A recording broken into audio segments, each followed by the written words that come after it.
Le skiff, messieurs, toute catégorie, probablement l'une des courses les plus prestigieuses et surtout la plus indécise. Là aussi, un plateau exceptionnel pour cette finale.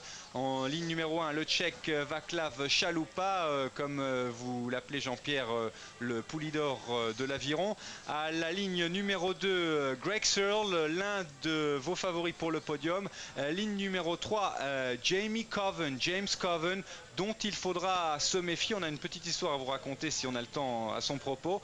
À se méfier aussi Itzhak, alors Cop, c'est la prononciation française. En ce qui concerne sa vraie prononciation, ça doit être quelque chose comme Chop. Oui, apparemment on dit chop, Istok chop.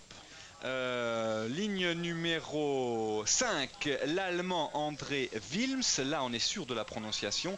Et enfin, pour terminer, notre représentant du continent africain, l'Égyptien Ibrahim Ali, un Égyptien qui a réalisé une très belle saison et qui a été, ma foi, en péril lors des demi-finales, mais qui s'en est finalement bien sorti. Oui, apparemment il avait un petit problème technique et il a fait quasiment toute la course à cheval sur les bouées, en passant même un tout petit peu dans la ligne d'à côté, mais bon, le skipper d'à côté n'a pas jugé bon de réclamer et il n'a pas été inquiété. Alors une finale de prestige, la dernière de ce samedi à Aiguebelette, avec Václav Chalupa, 29 ans, 1m94, 96 kg.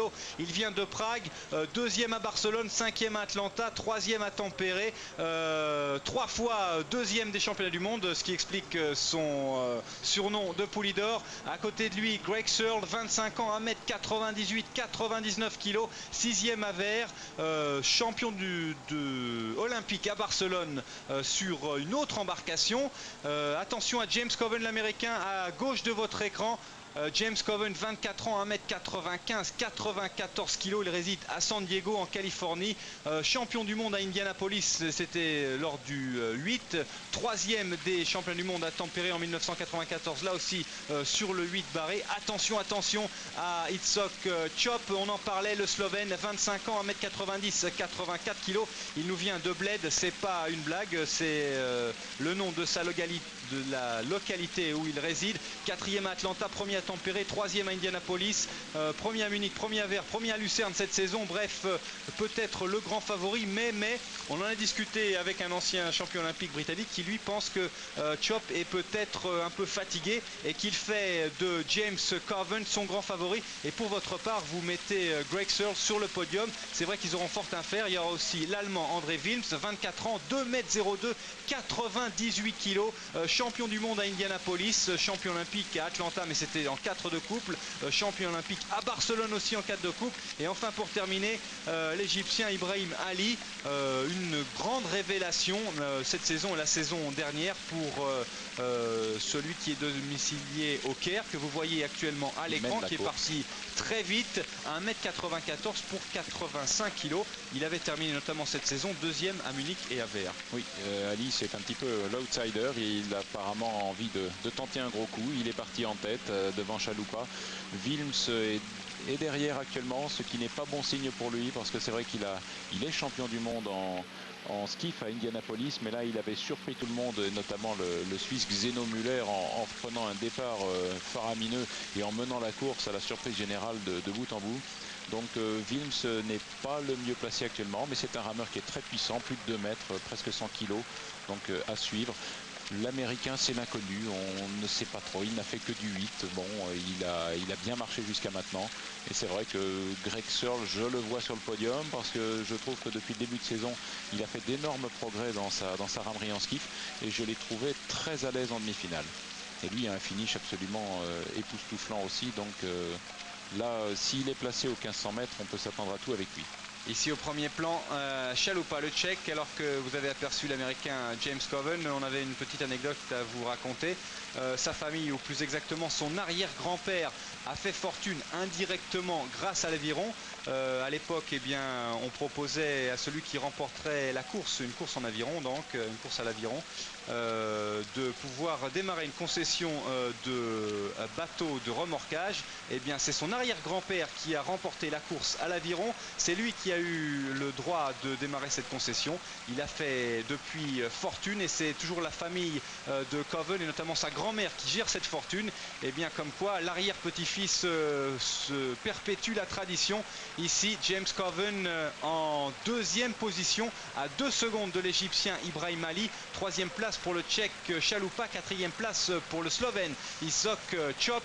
Bref, comme on pouvait s'y attendre, une course extrêmement serrée, une course qui risque de nous réserver de très belles surprises avec un Jamie Coven, l'américain, qui pourrait peut-être être la grande révélation de cette finale. Oui, là il semble s'envoler littéralement devant ses concurrents. Je pense que Ibrahim Ali malheureusement va payer son départ ultra rapide. Il semble déjà être en difficulté, tandis qu'on voit Isok Chop qui effectivement n'est pas au mieux de son allure. Et regardez Ibrahim Ali, et ça c'est une image qu'on connaît déjà. Ibrahim Ali qui commet sensiblement la même erreur que lors des demi-finales, c'est-à-dire qu'il est déporté vers la ligne qui se trouve à sa gauche. Visiblement c'est un problème que l'on ne s'explique pas. Là il est parti à droite cette fois-ci. Et à droite ou à gauche ça dépend. Oui, j'ai l'impression qu'il est sorti du balisage complètement, qu'il est à l'extérieur, c'est curieux.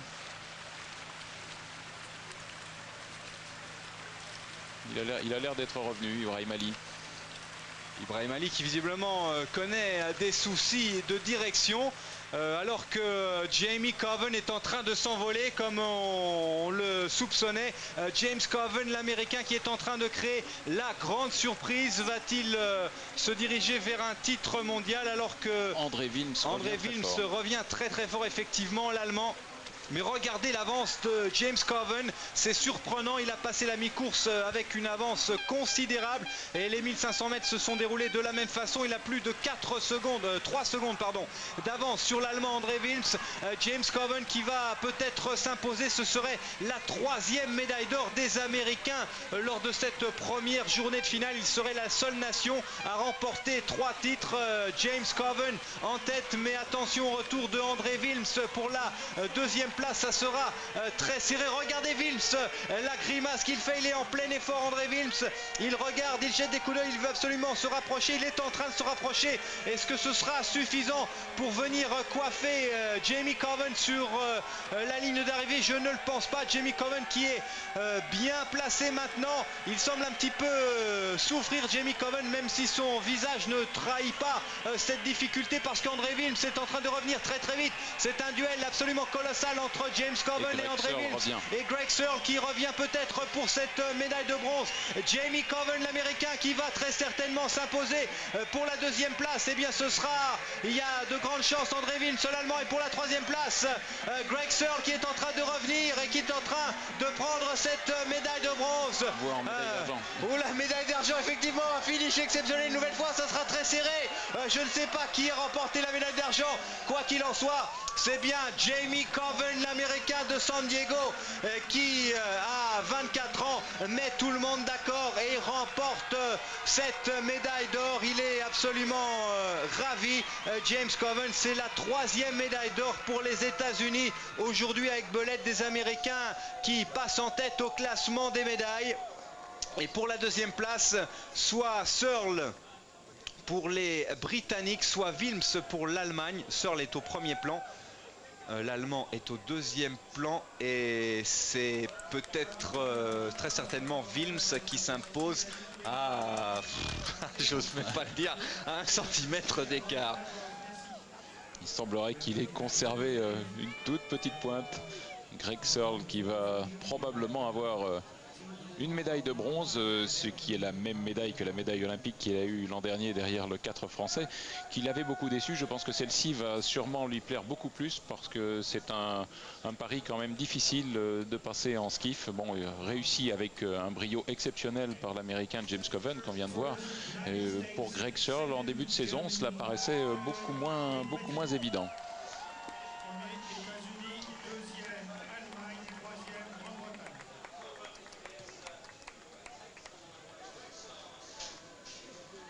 Je dirais que par rapport à mes pronostics, on a remplacé Chop par Coven, ouais, et on arrive à peu près au résultat. Plutôt des bons pronostics, quoi qu'il en soit, et ça, il n'y a aucun doute. C'est vraiment une journée exceptionnelle à laquelle on vient d'assister, avec, rappelons-le, un parcours tricolore tout à fait remarquable. 3 embarcations engagées en finale, 3 embarcations qui auront pris des médailles, qui